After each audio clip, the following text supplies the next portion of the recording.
Right, okay, well, good morning, everybody. Gaining visibility and control over cash flows and working capital is fundamental during a time of crisis. And everything has changed now for a lot of companies. So now is absolutely not the time to be updating or working off of old budgets or spending money on extra administrative tasks in building up new budgets. So we need to look at things with completely fresh eyes. So welcome to our webinar, which is simulating the future with rolling forecasts. So we're going to take the webinar in English since we have some international guests. We certainly had some signed up. And today's webinar will be in two parts. First, we're going to look at the accountant's critical role in cash flow forecasting. And second, we're going to look at a model that we have built.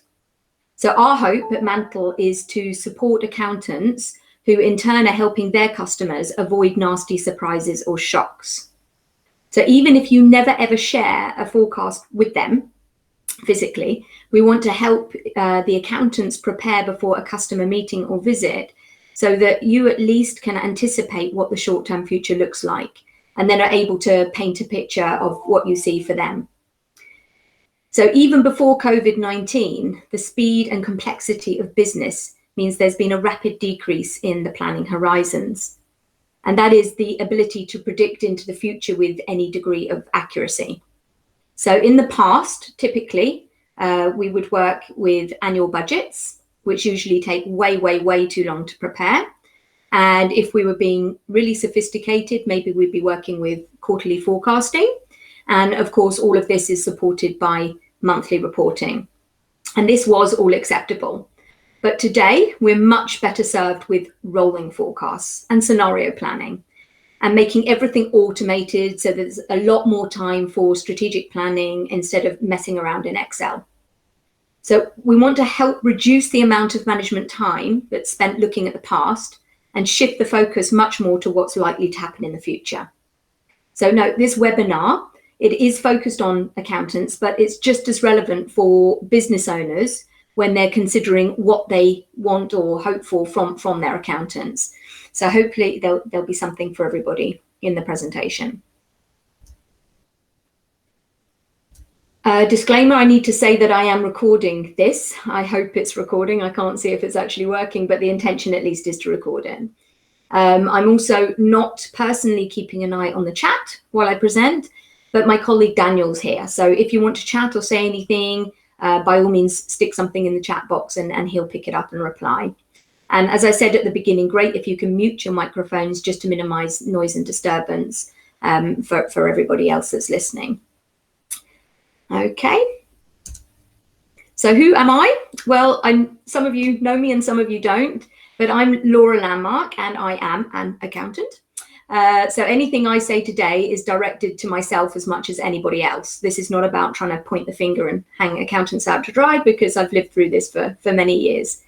So I have a passion for planning and forecasting, and I've got 15 odd years experience in doing it the hard way, i.e. just in Excel, and 5 years or so of experience in doing it the more effective way, i.e. not Excel. So the picture here, it shows how I used to gather my data in the olden days. Now, this was time consuming and ineffective. It was quite fun. But seriously, though, we were preparing monthly rolling forecasts in Excel for our construction projects. And they literally took about 3 weeks for about 4 of us to put together because they were extremely detailed. And the pain literally of having to make an adjustment to the input data when we realized at the end that something in the source data was needed to change because it was wrong or out of date, and then feed that information back through all the Excel books that connected up in this big web of a planning tool. It was a nightmare, literally. It used to give me stomach pains. It was really difficult to manage. The results were good, but it was painful for us as the accountants to produce. So my goal has always been to get my eyes on the future effortlessly. And now this is entirely possible, of course, using great planning and reporting tools like we have available today. And one-stop reporting is a good example of that, and something we'll be looking at today. So I'm English. I've been living in Norway since 2008, and I'm one of the co-founders of Mantle. And this is a company that we have built, which is dedicated to helping small and medium-sized businesses and their accountants use technology to make things quicker and easier, more insightful in business. And we do this by building reports and dashboards and planning models and forecast templates and you name it, from your financial data as well as your non-financial data. So today we're going to be looking at a model that we've built in one-stop reporting. And this uses a demo client from Power Office Go as the source data. Now, as accountants, one of the skills that we have and that we can build into our accounting practices, if indeed we're in practice, or into our personal offering to our customers, is the ability to forecast and quantify every situation. Now, this is a gift that many people in business do not have, but we as accountants do have it, I hope. And we can invest a little bit of time in playing out multiple scenarios and actually plan out the cash flows and create reasonable expectations with our clients or our customers, whether they be internal or external customers, based on our current performance and our planned performance and how and when they will hit their goals. This is something that we can invest our time and our skill sets into. So will their investors and backers get return on income in 18 months or 5 years, for example? If we can help them answer these types of questions and actually show it on paper, how the future could look, and then we'll be creating immense value and peace of mind for our clients. So it's not enough just to forecast net income. We need to forecast the cash flows and the capital requirements as well. And remember, what we focus on is what we're more likely to achieve, or to restate that, what we help our clients focus on is what they're more likely to achieve. So if we are able to put insightful and actionable information in front of a smart CEO, amazing things will start to happen in their business. I've seen this so many times. I don't have the answer, but I show them what it looks like, and they somehow come up with all sorts of amazing sort of plans that I never would have thought of. But that's my job versus that's their job, so we make a good team. This is a survey that was done before COVID-19, admittedly, but I don't think that the picture would be any different now. And it was 5 things that small, medium-sized businesses expect from their clients, from their accountants, sorry. So what they're looking for, basically, in a nutshell, is proactivity. They're looking for a proactive accountant. They're not looking for the cheapest accountants. Let's just say that for straight away. And then, I know that then this is quite difficult and stressful for us as accountants, but we do actually have the power to make a massive difference to our customers. And they will probably never ask for this, as they don't know they need it. They just know that they will feel a whole lot more comfortable having you as their accountant when they can rely on something over and above just the historic periodic reports. So a glimpse into the future is tantalizing for our clients, literally.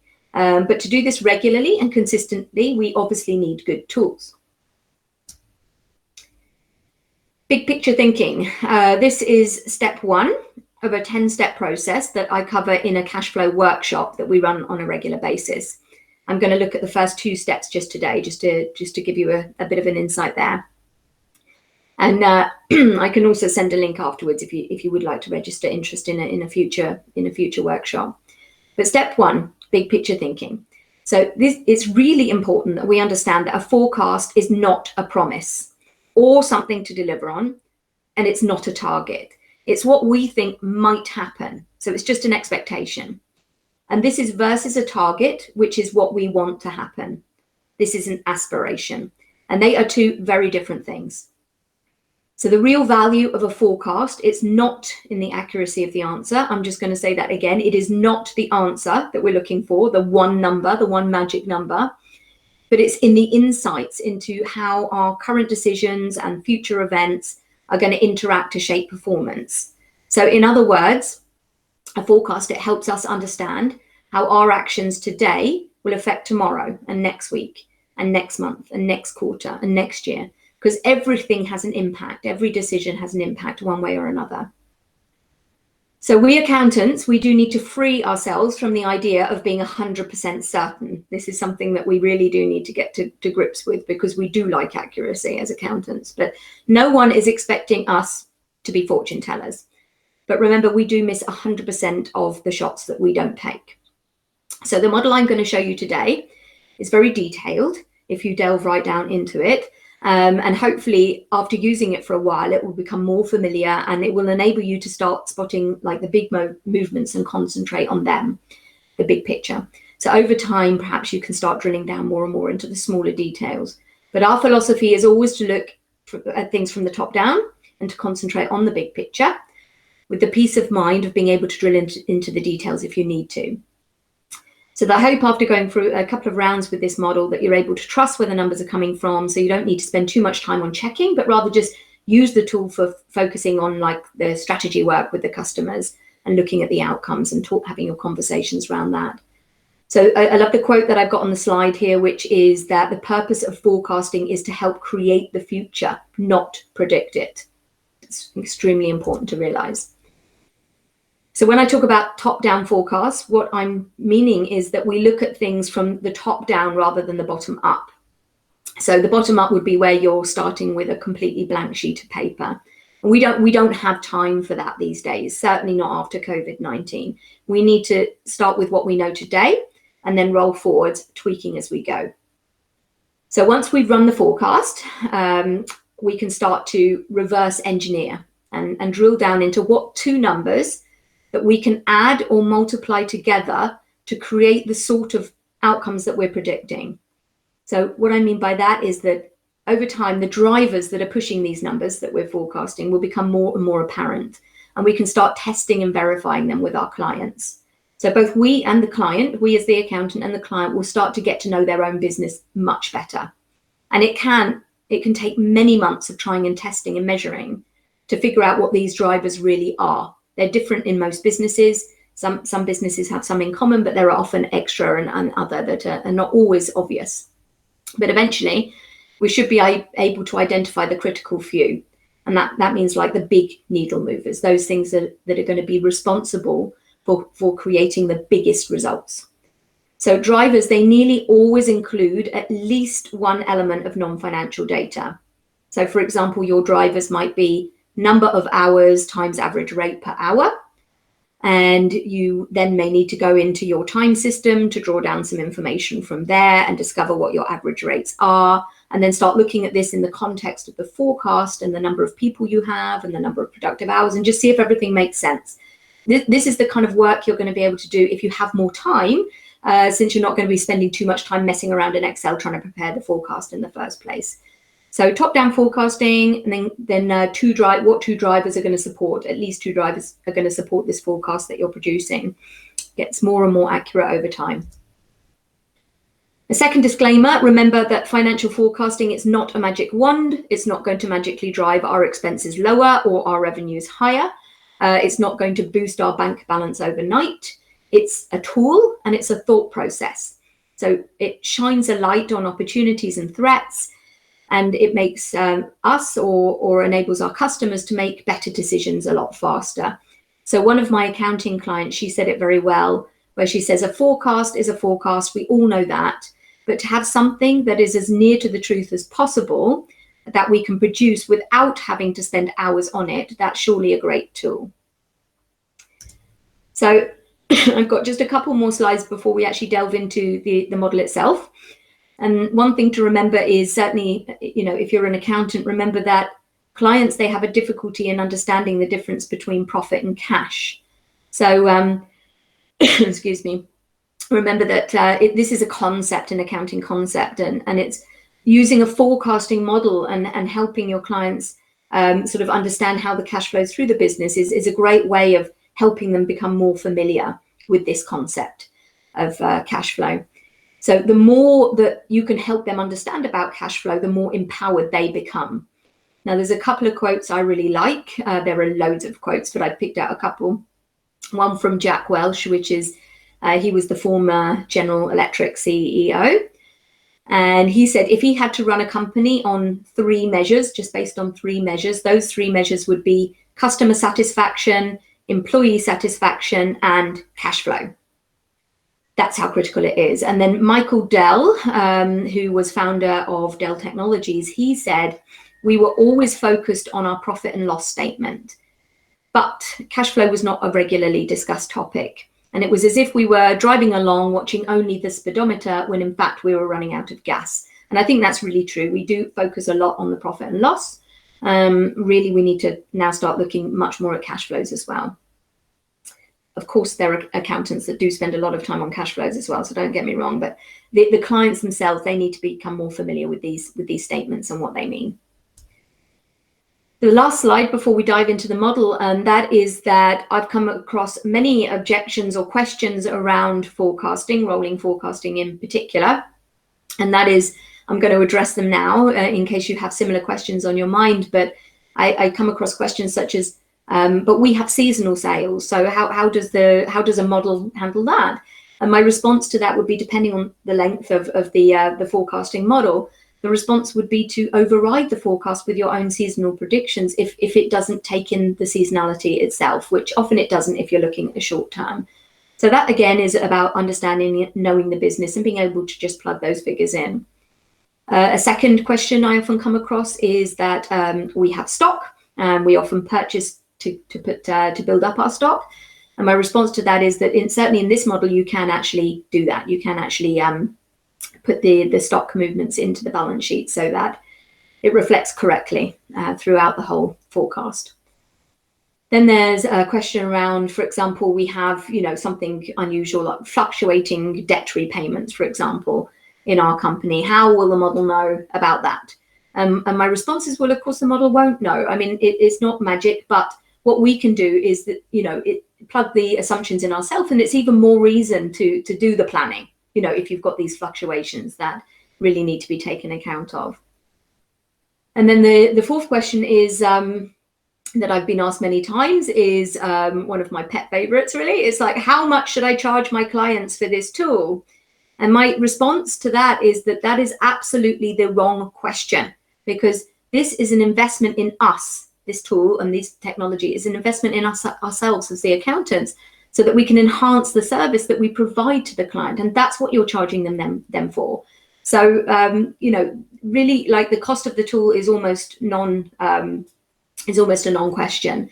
This particular tool we license for a very small monthly fee, and as long as you can sell 5 minutes of time, you've basically covered the cost. So again, it's not the way of looking at it anyway. Really, we need to look at how we can get smarter as accountants. So I'm going to go out on a limb before we look at the model and say that I can't think of a good reason not to work with rolling forecasts. If not this one, then another. So let's make a story out of the cash flows for our clients. Let's help them understand what's happened, the big movers, and let's help them understand what's going to happen, i.e. the big movers. Get them focused. And the point is that the forecast is about the most powerful management tool that we can use. So there's another quote I like by Brendan Bouchard, who's a coach he's from Montana, and it's one of these old Montana sayings that the time you want the map is before you enter the woods. That's what this is all about, these rolling forecasts. So now I'm going to hop into One Stop, and we're going to look at the tool. There's going to be very limited time afterwards to answer questions because it's a tight program. Me and Daniel, we will hang around for a bit afterwards, so you can ask us a question, or you can send questions later about One Stop in general or about this model in particular. And we will also drop you a line after to follow up to see what you found of interest and if you would like to give the tool a try. So before I dive in, let me just say thank you for coming, since we won't have much time afterwards. And I just need to get the model up and running, so just give me a second here. Right, sorry, people. I hear we have bad sound problems. Can you hear me better now?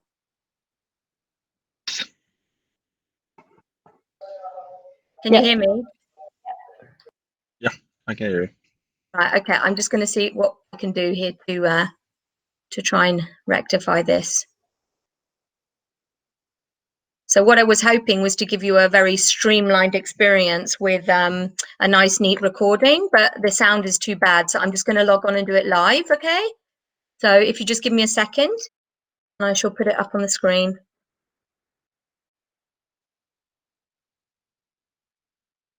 So what I shall do is I shall just move this over to screen 2 so you can see it, and I shall give you a quick run through. I don't know if you heard any of that, so I'll give you a summarized version of where we got to date. Can you hear me? You can hear me now, right, Daniel?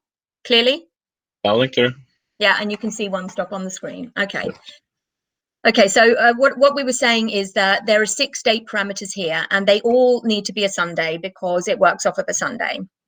So you would normally pick the previous Sunday, so last Sunday's date. I went back a little bit in time here since we have limited demo data in this client.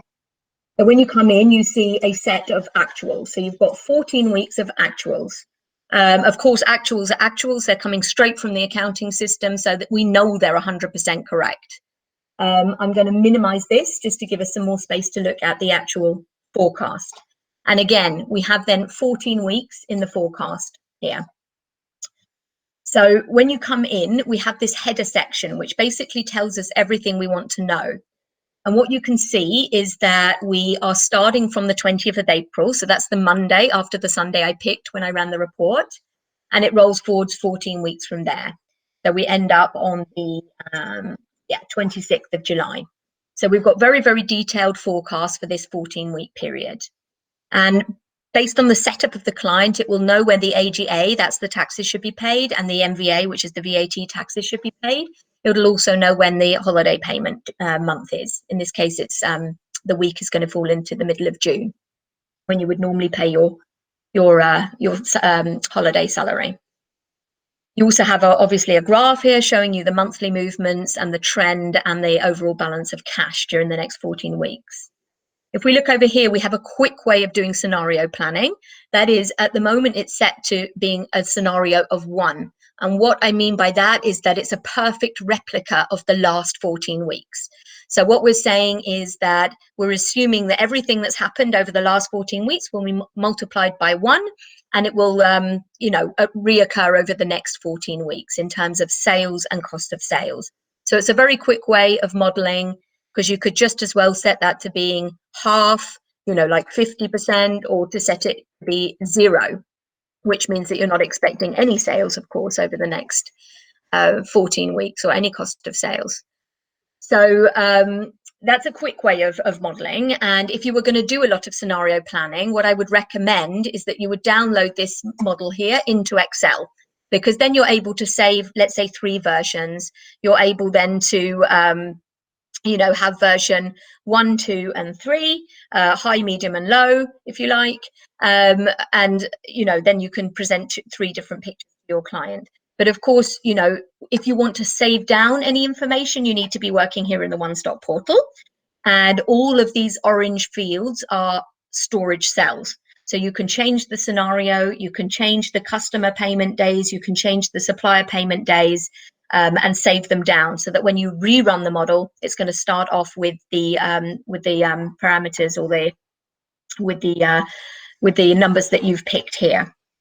So if I roll over to the right side and down a bit, what you'll see is we have some key performance indicator boxes here at the top of the forecast. The first one is showing us the cash movement during the last, the first one here is slightly to the left. This is showing us the cash movement in the last 12 months. Now, this is actuals, so there's no disputing this figure. This is how much the cash moved in the last 12 months, giving us an average cash movement per day of 2,879 on average. And that's a bit of a fun fact, really. Then we've got the average movement we're expecting over the next 14 weeks. And we also have how much we have outstanding in customer debt and supplier debt. So these are figures that we know are real. They're coming from the, from the accounts. So we know that we're due in 890,000 from our customers, and we need to pay out 11,000. And then we've got some average payment days over here. So on average, in this client, our customers are taking us 96 days to pay, or for us to receive the money, and we're taking 125 days to pay our suppliers. Now, it's demo data, so a little bit crazy. But of course, if this was a real company, I would probably want to go over here and adjust my customer and supplier payment days that I'm using in my prognosis to be more accurate. So I might say for customer payment, okay, let's put in 100 days. For supplier payments, maybe 120, for example. They're just examples from this demo client. Then when I save this down and rerun my report, it would be a little bit more accurate based on, these incoming and paying out days. And if I roll down a little bit more, By the way, you'll also just see some information here about gross profit and net profit and percentages that are coming from the actuals for the last 12 months, as well as what we have in our forecast for the next 14 weeks. So just to show you, everything to the left of this line here is actuals. So everything over in this section, which is currently hidden, is actuals coming directly from Power Office Go. So if I was to just open that up for a minute, this is where you'll see the 12-month rolling actuals. So you can use this for verifying and sanity checking your forecast. Your forecast is over here. These white lines here are the ones that the forecast is attempting to predict. And these orange boxes here are what you use to actually override the forecast with your own assumptions. So if we look here, we've got the last 12 months actuals in sales. I can open it up a bit so I can see some more detail. I can also look at the account name if I want to. And since I'm in the portal, in the One Stop portal, I can right click and I can drill down to the general ledger transactions that are lying behind these numbers. So I get even more insight into what these figures are made up from. So I can verify customers, I can verify period, or whatever it is that I want to have a look at. So that's the beauty of working live in One Stop. Of course, you've got this direct connection to your data. So that's my 12 months actuals, giving me a weekly average. I've also got year to date. If I roll down to the bottom here, what you'll see is all the elements of the profit and loss go by with the profit or loss, the actual result down here. And then we've got all the elements of the balance sheet. If you look to the left-hand side, inside here, we've got all of our operational activities, our investing activities, and our financing activities. I can expand those and we'll have a quick look at those in a minute. But what I wanted to show you at the bottom here is that we have the bank. So what we see is our ingoing balance at the beginning of the year, the movements in the year, and the outgoing balance. And you can see here that our outgoing balance is 1.6 million. We also have the same setup for the last 14 weeks. And you can see that that 1.6 million here, that is our starting point for the forecast. So we're always starting from the correct point in time with the correct numbers, since they're coming directly from the accounts. If I just roll up again here, back up to the top of the forecast, what you'll see is that you also have a summary here, which shows you a summary of the payments that are coming in from customers and the payments that are going out to suppliers. Now, of course, the first few weeks here are driving off of real figures because they're real invoices that you've got booked in your accounts. And if you wanted to check that out, you could pop over here. This is an adaptation of one of the standard One Stop reports, but this will show you all your customer invoices and your supplier invoices that are outstanding. You can drill down due, and you can also roll over here just to see how these are being spread over the forthcoming weeks. So in this case, all of these invoices are overdue. If I expand this section, I'll see that they were all due in weeks past, and they give us our total balance sheet, which is 890,000, which we saw on the front page there. And so what we're doing is we're using a distribution key just to make an assumption about how we might receive that money over the next 5 weeks. Of course, that can be customized, but since they're overdue, there's often a reason for that. There may be some bad debt. You're not likely to get the whole lot in on week one, week +1 here, or even week +2. So that's something that you, as the accountant who's working with the forecast, should be aware of. And then, of course, you can go back into your forecast and make some assumptions or some changes here. So we might want to say, we don't believe we're going to get all of that money in week one, this 311,000, in which case we would roll down. We have customer debts in the balance sheet, and we would then be able to make an adjustment. So here we've got a customer debt here, and we would be able to say, no, sorry, I don't think we're going to get that in. I believe that at least 100,000 of that won't be coming here, but maybe coming later, for example. You can start playing around with, when the money's going to come in and out, without having to spend too much time in actually sort of coming up with the original prediction. You have all the other elements, of course, of your operational activities here, which you can adjust if needs be. Remember that these orange lines are where you can put your own assumptions in. So you can put in, if you believe that there's going to be any sort of prepayments or short-term debt adjustments or anything else, A lot of these are actually driving automatically based on calculations or based on numbers that it finds in the actuals. I'm just going to plug another microphone in here because Daniel still says the sound's not great. So let's just see if this is better. Shout if it's not, okay? So yeah, a lot of this, as you see, is if we look at short-term debt here, it's driving off of basically how the sales are increasing or decreasing, as well as the actual figures that it finds in the balance sheet. So there are some sort of automated calculations you don't see here, since this is demo data, but of course you can put your own assumptions in. So it's attempting to do as much of the work as it can for you, but wherever you see a dark orange line, so this is tax, for example, you have to put in your own assumptions because the model doesn't know when you're going to be paying your taxes.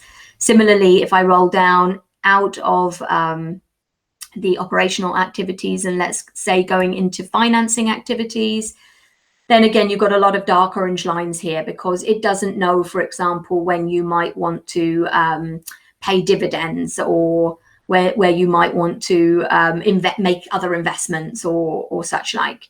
So there we go. We've got financial activities hidden here. So this is where you might put in your dividend payments, or you might put in that you're going to receive some more fresh capital or such like. So light orange lines, it's trying to predict. Dark orange lines, you need to make the prediction. But of course, you'll probably spend most time up here at the top in sales and cost of sales and possibly salary. So if we go back to the top of the model, what you can see is you can plug in your assumptions. You can say that, for example, I don't believe, even though the model is trying to predict that I've got a sale here and here and here, I don't believe I'm going to have two large sales, one after the other. So I'm going to reduce that to 1. The reason I reduce it to 1 and not 0 is because if you reduce it to 0, it doesn't recognize it as being a thing. So 1 is good enough. So we would reduce that to 1. Similarly, we can play around with our cost of sales. We can also, as you can see here in a previous test, I've put in that I was going to buy 250,000 worth of stock or items. I've plugged them in here because this is where the MVA or the VAT taxes are calculated and also the supplier payment days. But I wanted to push them into the balance sheet because they're stock, so they shouldn't show here in my profit and loss. So just to demonstrate, I could say I'm going to buy another 50,000 here. And you can see at the moment it has an impact on your gross profit. That's not what you want. So I would roll down into my balance sheet here, into my investing activities where I see stock. And I would say I want to put this into the balance sheet because that shouldn't be a movement in the profit and loss. And then what happens is it automatically adjusts the profit and loss. Where are we? So you see that it doesn't have an effect on the gross profit. So this is where I said in the initial part of the presentation, like it's quite detailed. Like as the accountant, you need to obviously be very familiar with these sections. They are just the typical sections that you would find in a normal cash flow statement. And this is where you'd want to use it, go a few rounds with it, feel comfortable with where the numbers are coming from. You may have a company that has a special logic for this or that. So you might want to override some of these sort of automated forecast or automated calculations that the model has built in. And also just to say here that although we're looking at the next 14 weeks, which is the next 3.5 months in detail, so we've got a lot of detail going up to the middle of or the end of July here, we do actually have a column for 365 days as well. So this gets you to help the client stretch their imagination a little bit into the future. Obviously, the further out into the future you get, the least accurate the numbers become. But here what you can see is, okay, well, there's the customer payments and supplier payments and salary and everything else that we expect to be paying over the next year. And there's our closing balance in the bank. Now, this column here, this 365 days, is basing itself on what you've said here in your forecast. So it's sort of saying, okay, let's assume that things carry on for the next year as they're going to be for the next 3.5 months. And of course, again, this is where you can dump it into Excel and do some further modeling if you want. But it gives you a head start. It gives you your figures in a format that you can start playing around with within 30 seconds, because that's all it takes to run to get that starting point that I told you about. As I say, this 0.0 here. So everything to the left here is actuals and everything to the right here is what you will play with. Salary as well. I mean, especially now in Corona or COVID-19 is an area where, you might want to spend some time. There may be salary reductions, there may be permittering. So these sales, cost of sales, and salary, and possibly stock, repayment of long-term and short-term debt are probably the areas where you're going to be looking heavily, but you've got the opportunity to influence all areas of both the profit and loss and the balance sheet, whether it be operating expenses or financial income or costs or anything else. So I'm just not 100% sure. I see the time is coming up to quarter past, which is where we were planning on finishing off. And I hope I've given a relatively good overview of the model. As I say, it's kind of long. So that's why if you start using it, you need to roll up and down and just get a bit used to it. But as accountants, it should be very familiar at least. It's not a tool that I would recommend that end users use, since it is a financial forecasting tool for accountants. I should also say that you have some break-even figures here that you can use for to inform the client straight away. You see here for the last 365 days that our break-even point was 1.5 million. Now that's coming from the actuals. So we're able to tell our customer straight off within 30 seconds every Sunday when we run the new report, or every Monday morning, that your average break-even point at the moment is just under 30,000 sales per week. That's what you need to cover your costs. So, it gives them a figure to carry around in their head. Over the last 14 weeks, the break-even point was 32,000. So it looks like, performance is deteriorating a little bit, or costs are going up or whatever. But it gives them, as I say, it gives them figures that they can carry around. And that's what we're trying to do. We're trying to empower them with a glimpse into the future. Okay, what do I need to do for the next 14 weeks? Well, I at least need to make between 20 and 30,000 on average per week in order to cover my costs. If I can't do that, how am I going to adjust my costs or make other plans in order to, make sure that the company is viable and liquid into the future? So I think I'm just going to stop it there. I'm not going to show much more. There is a couple of minutes for questions if anybody wants to ask a question, and we will be able to take questions afterwards, of course, and we will follow up afterwards with everyone that's attended just to see how you found it and if there's any more information you'd like to know. But Daniel, is there anything in the chat, and is there anybody that would like to unmute and ask a question? If so, please do. Yeah, I was just wondering, when will this be integrated with TripleTex?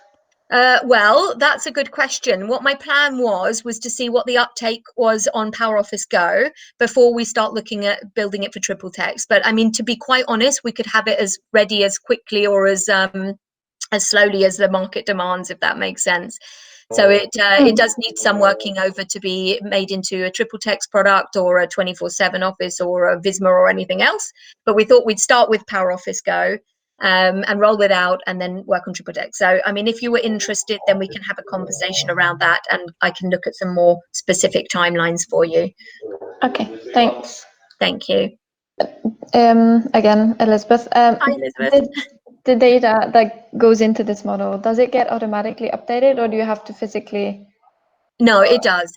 So every Sunday when you go to, you open the model, you can still see the screen, right? Yeah. Yeah. So if you came in on the Monday morning, you would then just pick the new date, the new starting point, which, as I said, is always a Sunday. So you would come in on Monday and pick yesterday as the starting point in those 6 date boxes. And all the actual data would refresh automatically. So within 30 seconds, you would get your new starting point. Now, if you've saved anything down in those orange boxes that I was showing you, of course, they would also be there as well, but they would have shifted forward 1 week. So Okay. yeah, everything just automatically updates. So you come back to exactly the same point that you left, but of course you're 1 week further in time. So you have 1 week's worth of, 1 more week's worth of actuals, and your forecast has 1 more week stuck on the end of it.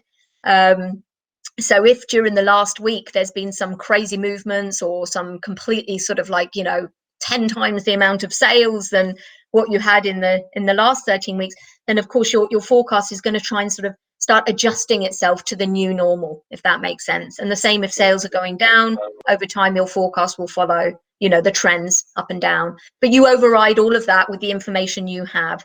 So the forecast is supposed to give you the starting point so that you can start modeling with your client the future. You sit down with them, you have that great conversation, find out what they think, show them how that affects their cash flow, because obviously cash is often a very limited resource in small, medium-sized businesses, and they really need to protect it. So it gives them the opportunity of saying, okay, well, I won't buy more stock in week 7. I'll delay that till week 9, because then I know I will have had my customer payments in, for example. It gives them a much more granular view. And then like updating every week, you would have to update the Power Office Go bank, like it would have to be reconciled every week. Yeah. Ideally, you have Power Office Go nice and up to date, and you probably wouldn't want to run the forecast every week either. It might be that you go and do it once a month with your client, for example. But what it means is it doesn't matter if you decide you're going to do it in the middle of the month or the end of the month or the beginning of the month. What you would do is you would just say, okay, let's reconcile the bank in Power Office Go, make sure that the accounts are all nice and up to date, your debtors and creditors are all matched off, and so your starting point is neat. And then you would run the report.